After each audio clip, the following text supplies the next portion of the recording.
Good afternoon. Good afternoon. Good.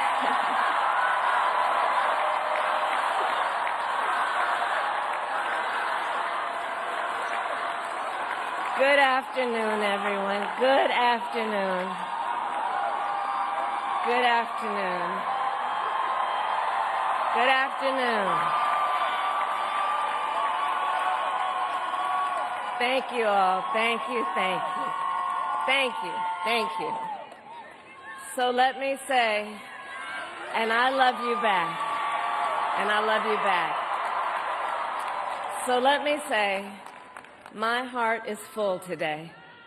My heart is full today, full of gratitude for the trust you have placed in me, full of love for our country, and full of resolve.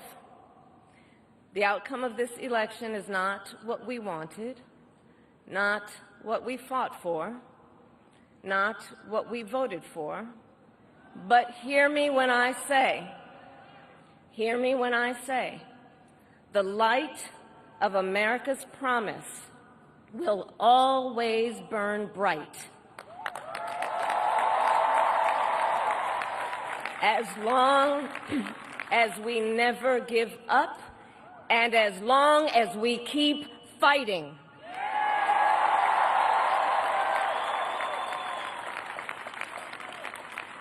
To my beloved Doug and our family, I love you so very much. To President Biden and Dr. Biden, thank you for your faith and support. To Governor Walz and the Walz family, I know your service to our nation will continue. And to my extraordinary team, to the volunteers who gave so much of themselves, to the poll workers and the local election officials, I thank you all. Look, I am so proud of the race we ran, and the way we ran it, Over the 107 days of this campaign, we have been intentional about building community and building coalitions, bringing people together from every walk of life and background, united by love of country, with enthusiasm and joy in our fight for America's future. And we did it with the knowledge that we all have so much more in common than what separates us. Now, I know folks are feeling and experiencing a range of emotions right now. I get it. But we must accept the results of this election. Earlier today, I spoke with President-elect Trump and congratulated him on his victory. I also told him that we will help him and his team with their transition, and that we will engage in a peaceful transfer of power.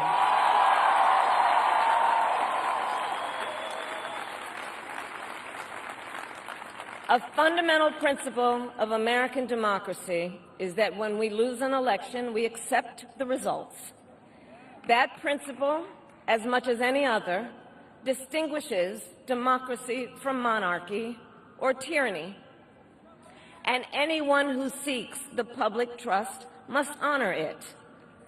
At the same time, in our nation, we owe loyalty not to a president or a party, but to the Constitution of the United States.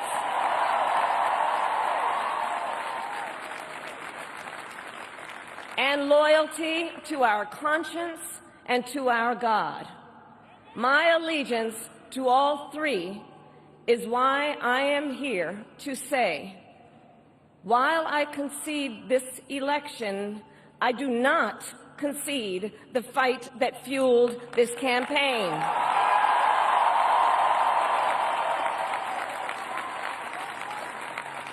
The fight The fight for freedom, for opportunity, for fairness, and the dignity of all people. A fight for the ideals at the heart of our nation, the ideals that reflect America at our best. That is a fight I will never give up.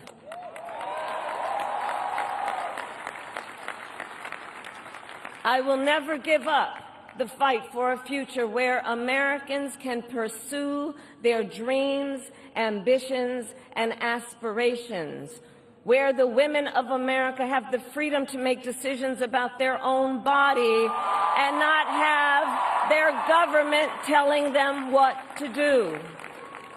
We will never give up the fight to protect our schools and our streets from gun violence.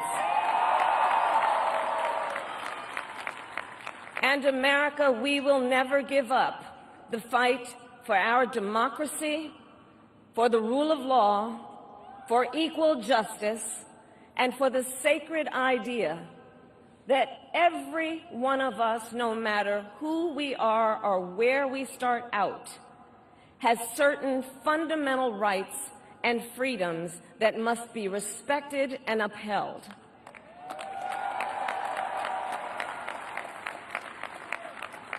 And we will continue to wage this fight in the voting booth, in the courts, and in the public square.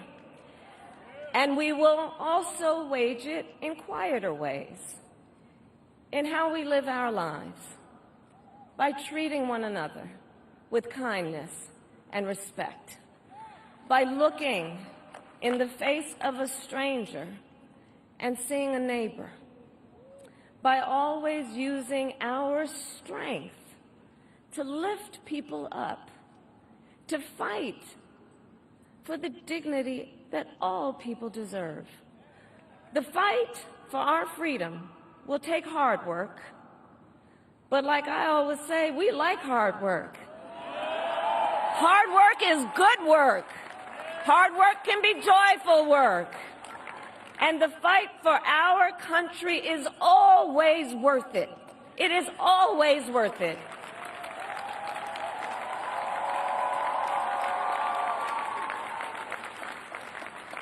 To the young people who are watching, it is... I love you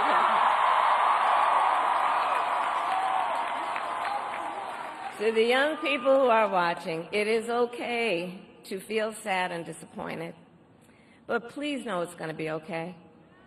On the campaign, I would often say, when we fight, we win. But here's the thing.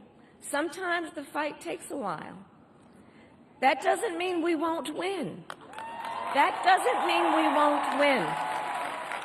The important thing is don't ever give up. Don't ever give up. Don't ever stop trying to make the world a better place. You have power. You have power.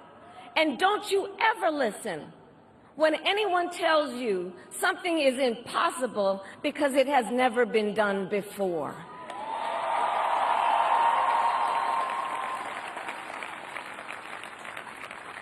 You have the capacity to do extraordinary good in the world. And so to everyone who is watching, do not despair. This is not a time to throw up our hands. This is a time to roll up our sleeves.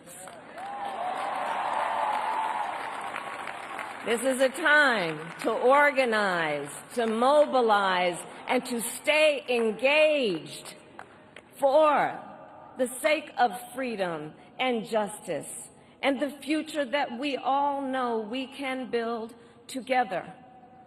Look, many of you know I started out as a prosecutor, and throughout my career I saw people at some of the worst times in their lives, people who had suffered great harm and great pain, and yet found within themselves the strength and the courage and the resolve to take the stand, to take a stand, to fight for justice, to fight for themselves, to fight for others. So let their courage be our inspiration. Let their determination be our charge. And I'll close with this.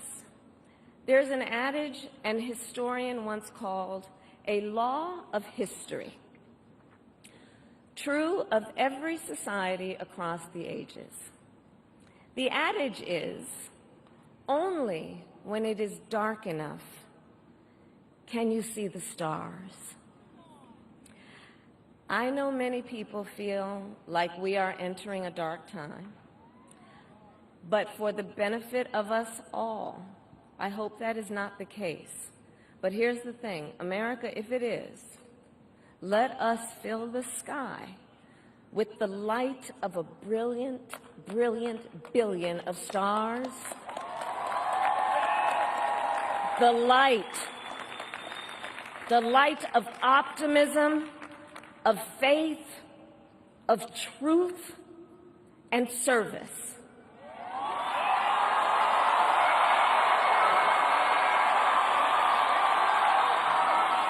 HU. And may that work guide us, even in the face of setbacks, toward the extraordinary promise of the United States of America. I thank you all. May God bless you, and may God bless the United States of America. I thank you all.